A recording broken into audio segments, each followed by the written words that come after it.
So hello students, आज हम पढ़ेंगे साइटोप्लाज्म। ठीक है, तो साइटोप्लाज्म क्या होता है? It is the jelly like fluid.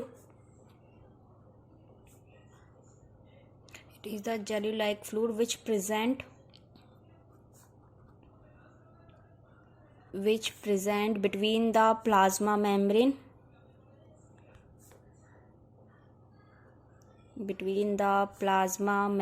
and the nuclear membrane. तो न्यूक्लियर मेम्ब्रेन और प्लाज्मा मेम्ब्रेन के बीच में जो फ्लूइड है उसके लिए क्या वर्ड यूज करते हैं? Cytoplasm.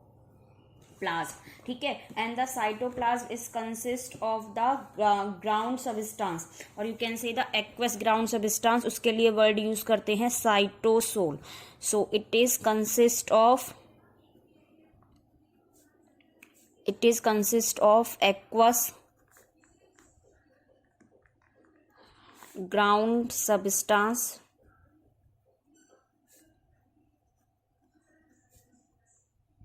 which are called cytosol। क्या कहलाता है वो? साइटोसोल। ठीक है, और ये जो साइटोसोल होता है it consist of the 90% of water. तो cytosol consist of 90% of water. Clear? और वाटर के अलावा इसमें होगा glucose, amino acid, carbohydrates, proteins, ये सब होगा। ठीक है, तो cytosols also having the cytoskeleton. Cytosol have the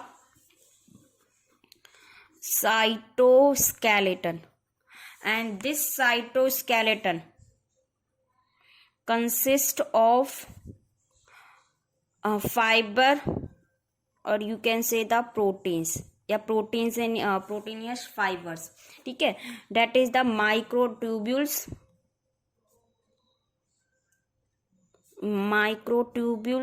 microfilament and the intermediate filament,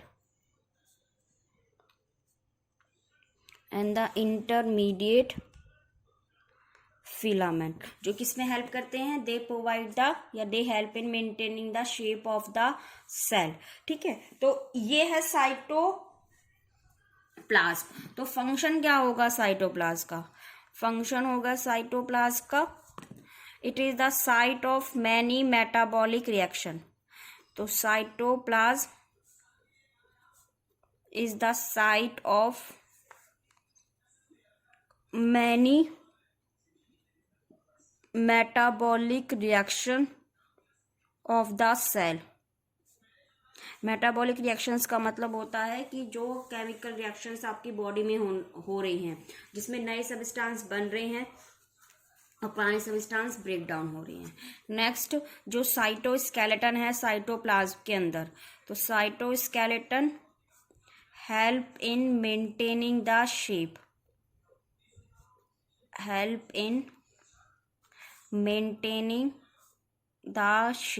और साइटोप्लाज्म के अंदर क्या प्रेजेंट होते हैं? Cell organelle. क्या प्रेजेंट होते हैं? Cell organelle. तो अब हम बात करेंगे cell organelle that are present inside the cytoplasm। तो फर्स्ट यहाँ पे जो मैं सेल ऑर्गेनल की बात करूंगी, इट इज द माइटोकॉन्ड्रिया।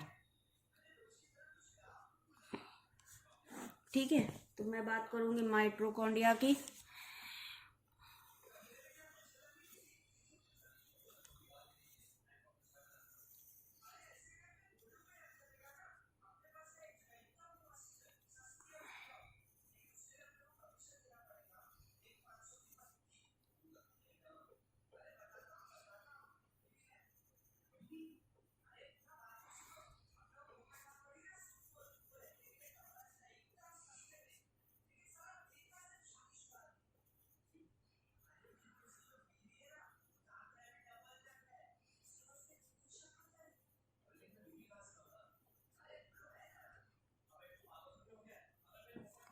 ठीक है, तो जो माइटोकॉन्ड्रिया होता है ना, वो भी double membrane bound cell organelle होता है।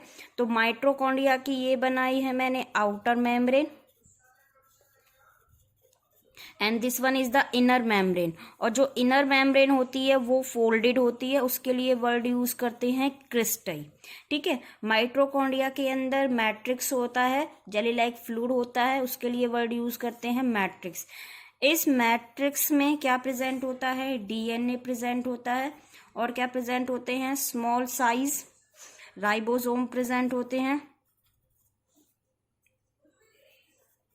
और इनर मेम्ब्रेन के अंदर ऐसे फाइन पार्टिकल्स प्रेजेंट होते हैं, उसके लिए वर्ड यूज करते हैं F1 particles.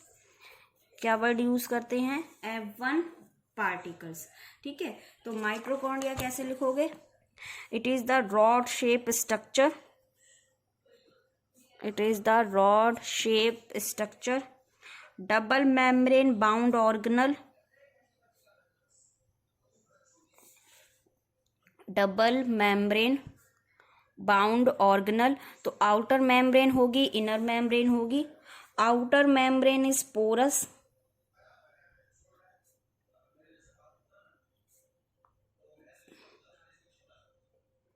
Outer membrane is porous. Porous का मतलब है डेट अलाउ द लिक्विड और water to pass through it. ठीक है, कुछ अमाउंट में लिक्विड और वाटर पास हो सकता है। जो इनर मेम्ब्रेन होती है, inner membrane is folded, inner membrane is folded. ठीक है, और फोल्ड ऑफ इनर मेम्ब्रेन इसको क्या कहते हैं, cristae. And the fold of inner membrane called cristae. ठीक है, तो इनर मेम्ब्रेन के सरफेस पे, inner membrane having the fine या हैविंग द F1 पार्टिकल पूरी मेम्ब्रेन पे। तो जो इस तरह से मैंने ये बनाए हैं, ये पूरी मेम्ब्रेन पे होंगे वो। ठीक है, तो inner membrane having the F1 particle, और यू कैन से ऑक्सीसोम। क्या वर्ड यूज करते हैं इसके लिए, ऑक्सीसोम। ठीक है, and these oxysome help in releasing energy, help in releasing energy. और जो एनर्जी रिलीज होगी वो किस फॉर्म में होगी, एटीपी की फॉर्म में। और एटीपी की फुल फॉर्म क्या होती है, एडिनोसिन ट्राइफॉस्फेट। ठीक है, so the mitochondria is called power house of cell,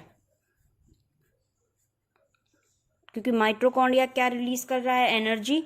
so the mitochondria called power house of cell. ठीक है, अब एक इम्पोर्टेंट बात और होती है कि जो माइटोकॉन्ड्रिया के अंदर मैट्रिक्स है, ठीक है, द माइटोकॉन्ड्रिया मैट्रिक्स, जो इसके अंदर जेली लाइक फ्लूइड है, तो माइटोकॉन्ड्रिया मैट्रिक्स, ठीक है, it contain the circular DNA.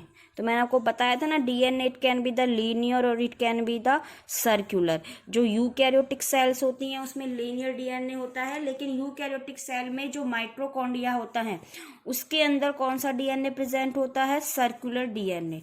इसके अलावा क्या प्रेजेंट होंगे, it also having the 70S ribosome.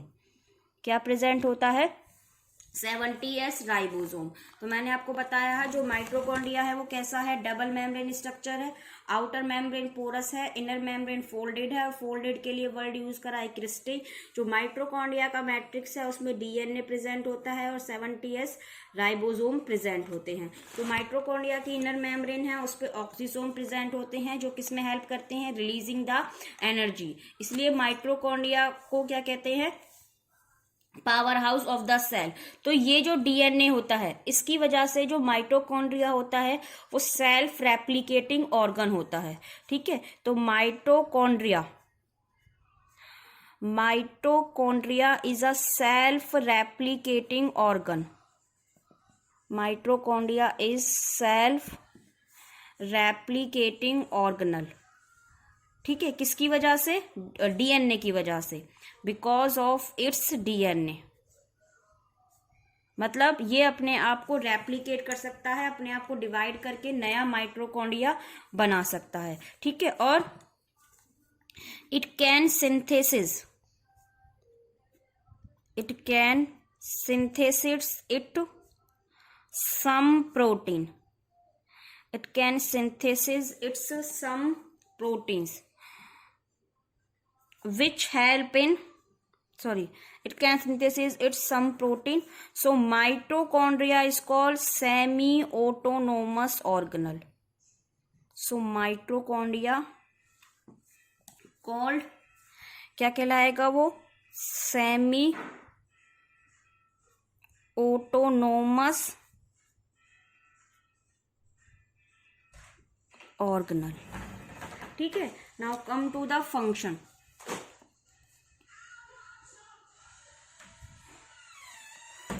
तो फंक्शन क्या होगा माइटोकॉन्ड्रिया का? फर्स्ट मैंने आपको बता दिया, it release the energy,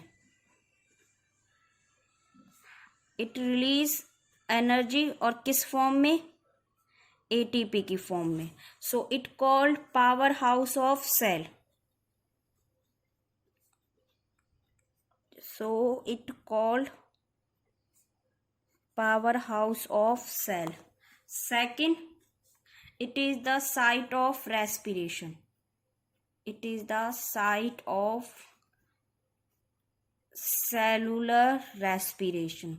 Respiration का मतलब होता है फूड का ऑक्सीडेशन होना, कि ऑक्सीडेशन ऑफ फूड, ठीक है। तो this is about the mitochondria and the cytoplasm. Next cell organelle करेंगे नेक्स्ट क्लास में।